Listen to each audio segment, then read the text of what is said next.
हाय दोस्तों, आज मैं एक ऐसी मूवी लाई हूँ जिसे देख आपको तिब्बत और उसकी सभ्यता, वहाँ के लोग, इनके लिए ना काफी रिस्पेक्ट और प्यार बढ़ेगा। अपने देश और कल्चर मदरलैंड को चाइनीज इन्वेजन से बचाने की उनकी कोशिश, या फिर हेनरिक और हिज होलीनेस 14 दलाई लामा, इनकी गहरी दोस्ती, या फिर तिब्बत की खूबसूरत वादियाँ, इन्हीं सारी चीजों से ये मूवी भरी हुई है। मैं बात कर रही हूँ 7 Years इन तिब्बत, जो 1997 में रिलीज हुई थी। ये एक रियल स्टोरी है हेनरी शेरर नाम के फेमस माउंटेनियर की, जो 60 साल तिब्बत में रहे थे और उनके एक्सपीरियंस के ऊपर ये बुक लिखी है और उसी पे बेस्ड ये मूवी है। इसे आप नेटफ्लिक्स पे देख सकते हैं और IMDb पे 7.1 की रेटिंग है। मूवी का समय है 1938, जहाँ पे पूरे दुनिया में वर्ल्ड वॉर 2 के काले बादल छाए हुए थे। कहानी है ऑस्ट्रिया के फेमस माउंटेनियर हेनरिक की। तो यहाँ पे मैं ऑस्ट्रिया इस यूरोपियन देश की बात कर रही हूँ, जो जर्मनी से काफी इन्फ्लुएंस था। वहाँ के फेमस माउंटेनियर थे हेनरी, और उनका अगला एडवेंचर था जहाँ पे वो नंगा पर्वत, इस माउंटेन पे क्लाइम करने वाले थे। इस दरमियान उनकी पत्नी 3 मंथ्स प्रेग्नेंट थी और इसे अकेले ही छोड़ के ही जा रहे थे, इसीलिए वो काफी दुखी थी, नाराज सीन पे। उसमें भी ये उससे काफी बेरुखी से बात करते हैं और उनसे वहीं पे छोड़ के ये ब्रिटिश इंडिया आते हैं। दोस्तों, नंगा पर्वत ये अभी पाकिस्तान में आता है और दुनिया का 9th हाईएस्ट माउंटेन है। इनके सफर में इनके साथ ऑस्ट्रिया के ही पीटर थे और कुछ शेरपास थे जो इनकी मदद करने के लिए आए हुए थे। दोस्तों, हेनरिक स्वभाव में काफी डोमिनेटिंग, सेल्फिश ऐसा इंसान था। सफर के दौरान उसे चोट लगती है तो अपने पूरे ग्रुप से ये चीज को छुपा के रखता है, क्योंकि उसे खुद समिट कंप्लीट करना था। अगर चोट लगती है तो वापस आना पड़ता है, इसीलिए पीटर उस पर गुस्सा करता है। अब यहाँ पे इनका वेदर काफी खराब हो जाता है और इनको कुछ दिन तक टेंट बांध के एक जगह पे रुकना पड़ता है। इस बात से वापस हेनरी गुस्सा होता है और अपने ये एक्सपीरियंस को अपनी डायरी में लिखने लगता है। अब अगले दिन तूफान आने की गुंजाइश थी, इसीलिए सब लोग फैसला करते हैं कि वापस चले जाते हैं, लेकिन हेनरी गुस्सा करता है काफी।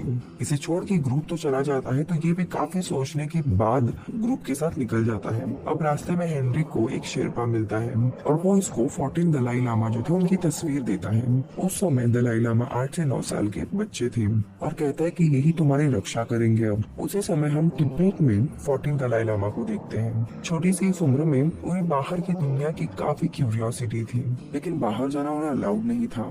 यहाँ पे हेनरिक, पीटर और उनकी पूरी गैंग जब नीचे आती है तब वहाँ पे उनको पुलिस पकड़ लेती है, यानी अंग्रेज, क्योंकि जर्मनी और ब्रिटिश के बीच में जंग छिड़ गई थी और इन सबको देहरादून के जेल में डाल देते हैं। यहाँ पे कई महीने बीत जाते हैं, छूटने का कोई नामो निशान नहीं था, इसीलिए हेनरिक कई बार भागने की कोशिश करता है अकेले, लेकिन हर बार पकड़ा जाता है।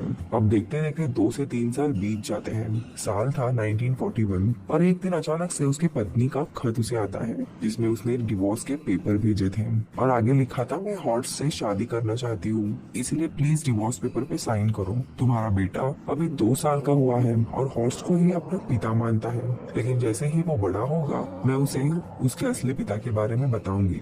अब ये सुन के हेनरिच को काफी गुस्सा आता है और खुद को ही जख्मी कर बैठता है। जेल में ही वक्त बीतता चला जाता है। कुछ समय के बाद पीटर और कुछ जो बाकी के फॉरेनर्स थे वो भागने का प्लान बनाते हैं।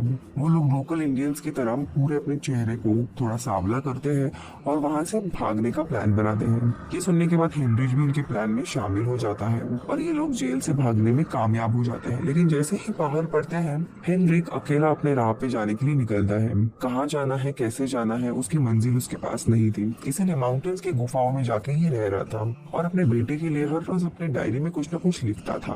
खाने पीने के तो बहुत हाल थे, मंदिरों से खाना चुराता था और एक दिन उसे पीटर मिल जाता है। अब दोस्तों, यहाँ पे दोनों को भी वापस नहीं जाना था, क्योंकि हेनरिच का कोई घर ठिकाना नहीं था और पीटर को तिब्बत या चाइना जाके वहाँ पे कुछ जॉब ढूंढना था, इसीलिए दोनों भी तिब्बत जाने का फैसला करते हैं, जो कि ऑलमोस्ट 70 किलोमीटर दूर था। तिब्बत, जो कि मोस्ट आइसोलेटेड कंट्रीज पूरी दुनिया की, इसके बॉर्डर पे जब ये लोग पहुंचते हैं तो वहाँ पे 2 तिब्बतियंस आके इनको वापस भगा देते हैं। तो ये लोग उनको ही पकड़ के उनके ही घोड़े लेके इन हरी वादियों के बीच में तिब्बत के इस छोटे से गांव में आ जाते हैं। उस गांव में जाने पर सब लोग इनको आने से मना करते हैं और 13 दलाई लामा का जो इच्छा पत्र था उसमें एक प्रोफेसी लिखी गई थी, वो दिखाते हैं। वो प्रोफेसी ऐसी थी कि तिब्बत में अगर एक भी फॉरेनर आता है तो यहाँ के धर्म, संस्कृति, सरकार, इन पे वो हमला कर सकता है। यहाँ के मॉन्ग, मोनेस्ट्री नष्ट हो जाएंगी, हमारी जमीन, संपत्ति, सरकार अधिकारियों की जमानत जब्त हो जाएगी, दलाई लामा और सभी श्रद्धा रखने वालों की श्रद्धा मिटा दी जाएगी और एक दिन हमारी सारी सभ्यता मिट्टी में मिला गिरा दी जाएगी। इसीलिए हमें अपने देश की रक्षा करनी है और किसी भी फॉरेनर को तिब्बत में अलाउ नहीं करना है। और ये दिखाने के बाद इन दोनों को भी तिब्बत से बाहर निकाल दिया जाता है इंडिया के बॉर्डर पे। दोस्तों इस समय कुछ साल रहा होगा 1941-42 के आसपास। दोस्तों यहाँ पे इनको बीच रास्ते में छोड़ने के बाद इनको काफी दिक्कतें आती है। खाने पीने का कुछ भी सामान नहीं था। इसी बीच में एक बाजार लगता है और हेनरिच पीटर को उसकी घड़ी बेचने के लिए मजबूर करता है। और पीटर के लिए वो घड़ी काफी कीमती थी क्योंकि उसके पिता का वो गिफ्ट था, लेकिन खाने की मजबूरी के कारण पीटर उसे बेच देता है। लेकिन उसके बाद उसे पता चलता है कि हेनरिच के पास वैसे ही 3 रिस्ट वॉच पड़ी है और उसने एक भी बेची नहीं। इसीलिए वो हेनरिच पे गुस्सा करता है और उसे भला बुरा कह के अपने अपने राह पे निकल पड़ता है। लेकिन हेनरिच को अपनी गलती का एहसास होता है कि उसे ऐसा नहीं करना चाहिए था, इसीलिए वो उससे माफी मांगता है। ये दोनों भी कैसे तैसे सरवाइव कर रहे थे, खाने पीने का कोई ठिकाना नहीं था। इसी बीच में लुटेरे भी आके इनको लूटते हैं। ये लोग मरने के कगार पे थे। ऐसी एक रात में हेनरिच जब अपने बेटे को याद कर रहा था तब पीटर उसे कहता है कि क्यों ना तुम एक खत लिखो अपने बेटे को। मैं ऐसा व्यक्ति हूँ जिसे तुम नहीं जानते हो, एक ऐसा आदमी जो तुमसे कभी मिला नहीं है, लेकिन इस दूर देश में भी तुमने मेरे मन पे कब्जा किया है। मैं जहाँ गया हूँ, यदि तुम इस छिपी हुई जगह की कल्पना कर सकते हो, ऊंची ऊंची वादियों के बीच में ये जगह पूरी दुनिया से छुपी हुई है। ऊंचे पर्वत, बर्फ से ढका पहाड़, सभी से समृद्ध जगह है। जिस देश में मैं यात्रा कर रहा हूँ वो तिब्बत है। यहाँ के लोगों का मानना है कि अगर वे पवित्र स्थानों पे लंबी दूरी तक चल के आए तो उनके पाप धुल जाते हैं। इस जगह पे समय शायद रुक सा गया है, लेकिन बाकी सब आगे बढ़ रहा है। मुझे नहीं पता मैं कहाँ जा रहा हूँ या मेरे पापों से मैं कब मुक्त होने वाला हूँ। कई सारी अनकही बातें हैं, अफसोस है, बुरे कर्म है जो मेरा पीछा कभी नहीं छोड़ेंगे। लेकिन जब मैं रुकूंगा, आशा करता हूँ कि तुम समझ जाओगे कि हमारे बीच की ये दूरी इतनी भी गहरी नहीं है। ढेर सारा प्यार, तुम्हारे पिता हेनरिच हेल। काफी सुंदर सा ये खत जो है वो उसे लिखता है।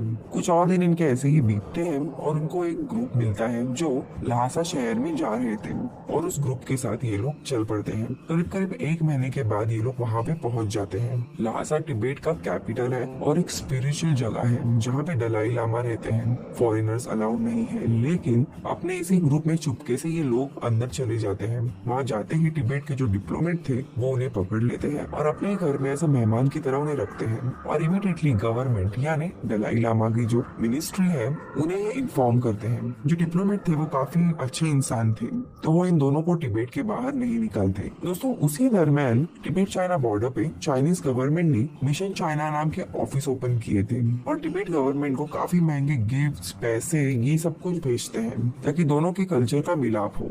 लेकिन दलाई लामा के जो राज प्रतिनिधि थे वे इन गिफ्ट्स को सीधा रिजेक्ट कर देते हैं क्योंकि उन्हें ना ही तो फॉरेनर या फिर उनके कोई गिफ्ट चाहिए थे।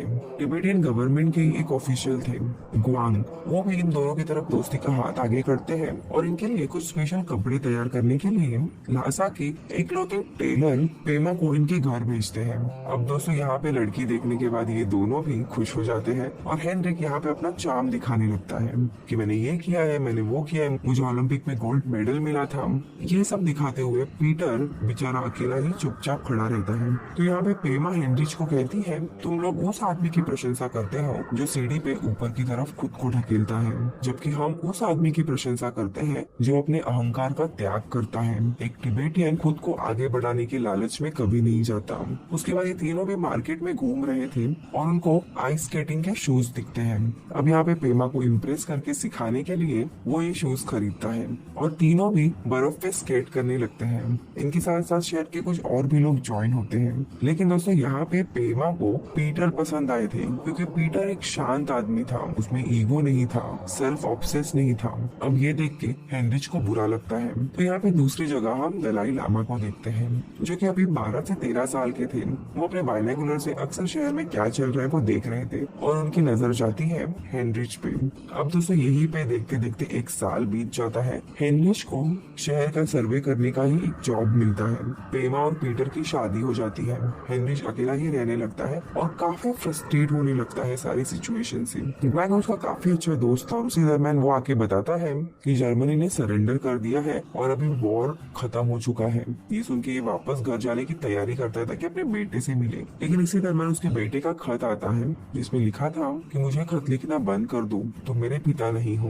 अब जिसके लिए घर जाना था उसी ने सारे दरवाजे बंद कर दिए इसके वापस जाने की इच्छा ही मर जाती है, बस अब जिंदगी काट रहा था। इसी दरम्यान उसे ग्रेट मदर यानी दलाई लामा इनकी माँ का बुलावा आता है। वो उनको बताती है कि दलाई लामा ने इनको मिलने के लिए बुलाया है और उनके तौर तरीके ने बताती है, यानी उनके सामने जाने पे हमेशा सर झुका हुआ चाहिए, उनको प्रणाम करना चाहिए, उनको सवाल नहीं पूछने हैं, उनके साथ नहीं बैठना है, उनके नीचे आप बैठ सकते हो। और अगले दिन ये उनसे मिलने जाते हैं। वो हेनरिच को जब देखते हैं तब काफी खुश होते हैं और काफी अनएक्सपेक्टेड सवाल पूछते हैं कि क्या तुम मूवी देखते हो। तो हेनरिच कहता है उन्हें देखे तो काफी साल बीत गए। तो दलाई लामा उन्हें कहते हैं कि मुझे तुम कहाँ से आए हो, तुम्हारे कल्चर के बारे में, तुम्हारी दुनिया के बारे में सब कुछ जानना है।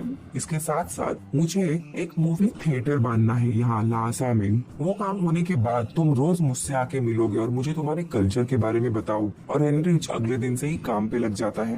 दोस्तों टिबेटियन लोग काफी शांत लोग हैं, दूसरों को चोट भी नहीं पहुंचा सकते। इसीलिए जब थिएटर का काम शुरू होता है तब उन्हें जमीन पे वर्म्स मिलते हैं। वो उन्हें भगवान मानते हैं क्योंकि वो खेती के लिए यूजफुल होते हैं, उन्हें मार नहीं सकते। इसलिए हेनरिच एक तरकीब निकालता है और इन सारे वर्म्स को वो दूसरी जगह पे मूव करता है ताकि यहाँ पे थिएटर बने। अब ये सब कुछ चल रहा था, इसी दरम्यान न्यूज आती है कि चाइना के कम्युनिस्ट पार्टी की चेयरमैन सीट पे माओ जेडोंग बैठे हैं और उनका पहला आदेश है कि चाइना मदरलैंड को रीयूनाइट करवाना है। और वो डिक्लेयर करते हैं कि तिब्बत चाइनीज के ही टेरिटरी का इंटीग्रल पार्ट है और जल्द से जल्द तिब्बतियन किंगडम ने चाइनीज गवर्नमेंट को ज्वाइन करना है। ये सुनते ही राष्ट्रप्रतिनिधि उनका आदेश ठुकरा देते हैं और बॉर्डर पे जितने भी प्रोग्राम के तहत चाइनीज ऑफिशियल्स आए हुए थे उन्हें वापस भेज देते हैं। चाइनीज वापस जाते वक्त उनका जो हेड ऑफिसर था वो ग्वांग का हाथ देखते हुए कहता है कि तुम इन लोगों की तरह नहीं हो, तुम अलग हो, वक्त को तुम सही से समझते हो और बहुत आगे जा सकते हो। ग्वांग को उसका मतलब समझ नहीं आता, लेकिन हमें बहुत जल्दी इसका मतलब समझ आएगा। अब इसी बीच में दलाई लामा और हेनरिच की दोस्ती काफी गहरी होती है।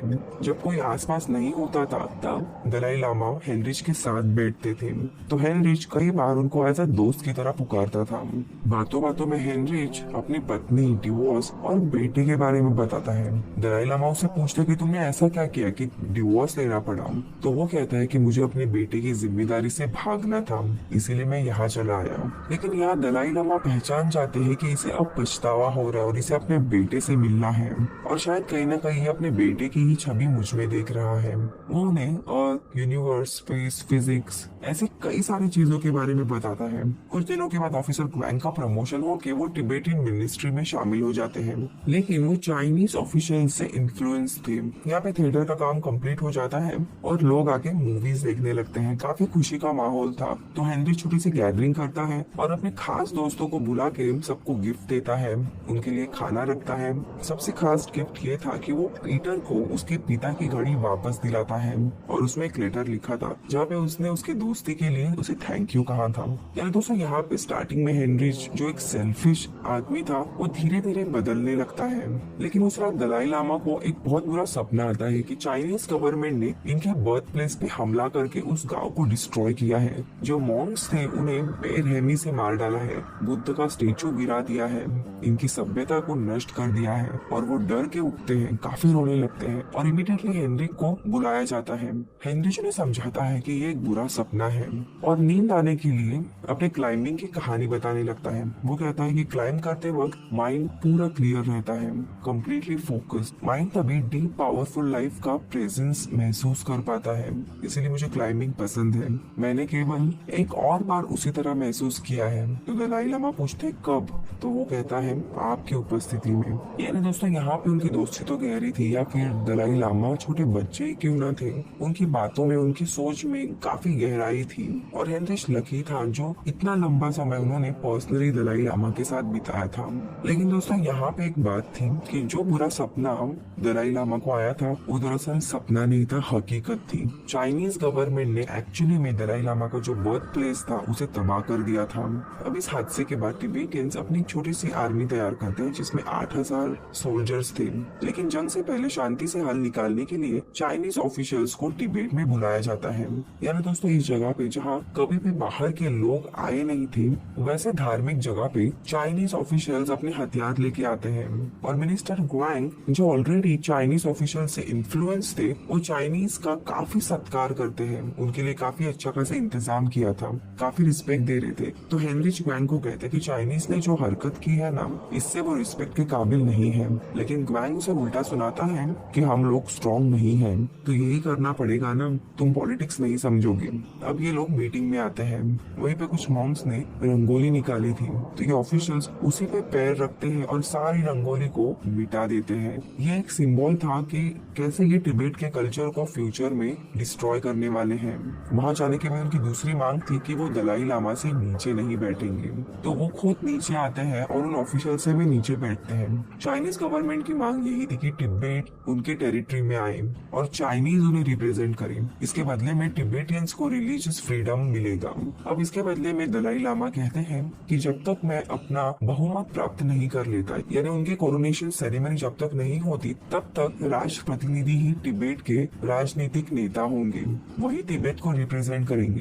जिसमें चाइनीज ऑफिशियल्स को गुस्सा आता है और वो वहां से निकल जाते हैं और अगले दिन ही चाइनीज दूसरे गांव पे हमला कर देते हैं। तिब्बतियंस अपनी आर्मी लेके उनका सामना करने जाती है और जंग छिड़ जाती है चाइना और तिब्बत के बीच में। ग्वेंग को तिब्बतियन मिलिट्री का गवर्नर बनाया जाता है। दोस्तों यहाँ पे उसे पहले दिन से ही सरेंडर करना था, लेकिन उसके सीनियर्स नहीं मानते। तो यहाँ पे वॉर के बीच में ही एक रात में चाइनीज गवर्नमेंट आर्मी के ऊपर हमला करती है, जिसके कारण तिब्बतियन साइड पूरी तरीके से वीक हो जाती है। ये मौका देख के ग्वेंग वापस सरेंडर के बारे में सोचता है। इस बार भी उसके सुपीरियर नहीं मानते, तो तिब्बतियन आर्मी ने जहाँ पे भी अपना गोला बारूद रखा था वहाँ वो जाता है और उस जगह को सीधा आग लगा देता है। यानी दोस्तों यहाँ अब तिब्बतियंस के पास लड़ने के लिए कुछ सामान ही नहीं था, यानी वो वॉर हार जाते हैं। और यहाँ पे ग्वेंग चाइनीज गवर्नमेंट से मिला हुआ था। कुछ ही दिनों के बाद दोनों गवर्नमेंट के बीच में एग्रीमेंट होता है। तिब्बत में जो उनका फ्लैग था वो निकाला जाता है और हर जगह चाइनीज फ्लैग और चाइनीज लीडर के फोटो लगाए जाते हैं। जो डिप्लोमेट थे वो हेनरिच को बताते हैं ग्वेंग ने इनके साथ धोखा किया है, अगर वो गोला बारूद नहीं मिटा था तो ये लड़ाई एटलीस्ट कुछ महीनों तक एक्सटेंड होती, जिसके कारण बाकी के कुछ देश इस लड़ाई में हमारी मदद करने के लिए आते हैं और शायद हम लड़ाई जीत भी जाते उनकी मदद से। लेकिन ग्वेंग के कारण वो मौका ही उन्हें नहीं मिला और आज पूरा तिब्बत चाइना के हाथ में चला गया।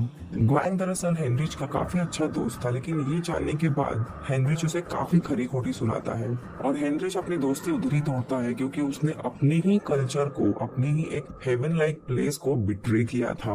कई सारे तिब्बतियंस अपना घर बार छोड़ के चले जा रहे थे क्योंकि वो माहौल उनके लिए नहीं था। यहाँ पे हेनरिच में दलाई लामा को सही सलामत वहाँ से लेके जाने की बात करता है, लेकिन दलाई लामा उसे मना कर देते हैं। तो वो हेनरिच को कहते हैं कि मेरे साथ रहने से तुम्हें मुक्ति नहीं मिलेगी, उसे पाने के लिए काफी प्रयास करना पड़ता है, इसीलिए कड़ी मेहनत और लगन से ही तुम्हें तुम्हारी मंजिल ढूंढनी है और खुद का रास्ता बनाना है। मैं तुम्हारा बेटा नहीं हूँ, लेकिन तुम मेरे काफी अच्छे दोस्त जरूर हो। और हेनरिच अपने बेटे की याद में वहीं पे रोने लगता है। अब कुछ दिनों के बाद दलाई लामा इनकी कोरोनेशन सेरेमनी होती है, जिसमें उन्हें तिब्बत के स्पिरिचुअल लीडर घोषित किया जाता है। अब साल था कुछ 1951 और फाइनली 13 साल के बाद हेनरिच ऑस्ट्रिया जाता है, जिसमें से 7 साल उसने तिब्बत में बिताए थे और वही से उसे जिंदगी का असली मीनिंग समझा था। पहली मुलाकात में इसका बेटा इससे बात नहीं करता, लेकिन दलाई लामा ने जो music box as a gift में दिया था वो उससे खेलने लगता है। मूवी के अंत में हम देखते हैं हेनरिच का बेटा 15-16 साल का हुआ है और दोनों में काफी अच्छी बॉन्डिंग है। दोनों भी माउंटेन क्लाइंब करते हैं। समिट कंप्लीट होने पे हेनरिच तिब्बत का झंडा वहाँ पे लगाता है। अपने इंटरव्यू में हेनरिच ने अक्सर कई बार कहा था कि मैं कहीं पे भी रहूं, मेरा घर तिब्बत है और मैं हमेशा होम सिक हो जाता हूँ उसकी यादों से। दोस्तों ये थी रियल कहानी तिब्बत के कल्चर की, कैसे चाइनीज ने इन्वेट करके वहाँ के कल्चर को डिस्ट्रॉय कर दिया। तिब्बत और चाइनीज का जो वॉर हुआ था उसमें 10 लाख तिब्बतियंस को अपनी जान गंवानी पड़ी और उन्हें अपने घर छोड़ने पड़े। 6000 मॉनेस्ट्रीज चाइनीज गवर्नमेंट ने तबाह कर दी। इतना ही नहीं, 1959 में दलाई लामा को मजबूरन अपना घर छोड़ना पड़ा और उन्हें इंडिया आना पड़ा। दोस्तों आपको कैसी लगी ये कहानी मुझे कमेंट सेक्शन में बताइए।